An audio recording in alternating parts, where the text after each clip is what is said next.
Hi guys, it's me Savvy. In today's video, I'm gonna do a series for October, on my channel, for 31 days of Halloween, because I'm gonna do 31 days of Halloween looks.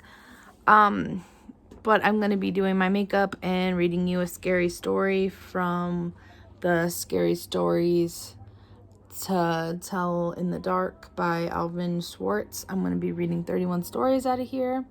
I don't know if you guys read them when you were little, but this is like my favorite book. I've had it forever, so I'll be reading stories out of those.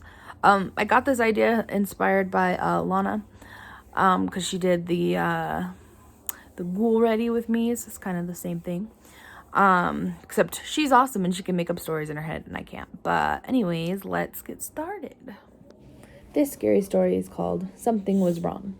One morning, John Sullivan found himself walking along the street downtown.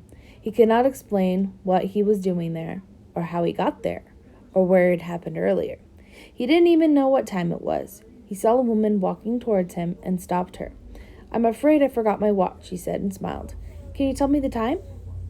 When she saw him, she screamed and ran. Then John Sullivan noticed that other people were afraid of him. They saw him coming. They flattened themselves against the building, or they ran across the street out of his way. "There must be something wrong with me," John Sullivan thought.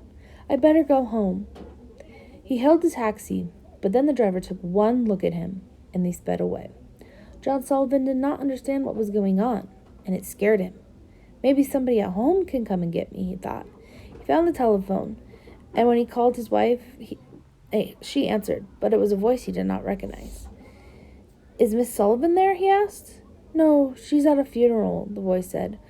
"Mr. Sullivan was killed yesterday in an accident downtown." The wreck. Fred and Janine went to the same high school, but they met for the first time at Christmas dance.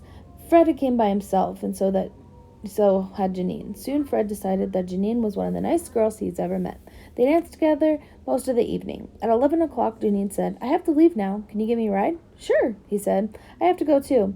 I accidentally drove my car into a tree on the way over here," Janine said. "I guess I wasn't paying attention." Fred drove her to the head of Brady Road. It was a neighborhood he didn't know very well. "Why don't you drop me off here?" Janine said. "The road's just up the way, and I had a really bad condition. I can walk from here." Fred stopped the car and held out some tinsel. "Have some," he said. "I got it at the dance." "Thank you," she said. "I'll put it in my hair." And she did.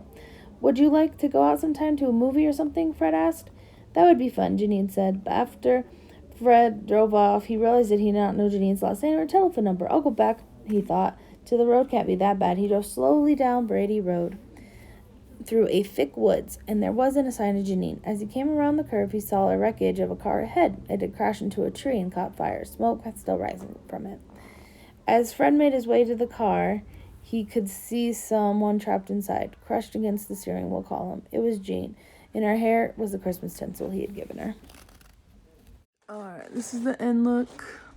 It's supposed to be like the little ghost face guy from Scream, but I'm not that great of an artist, so.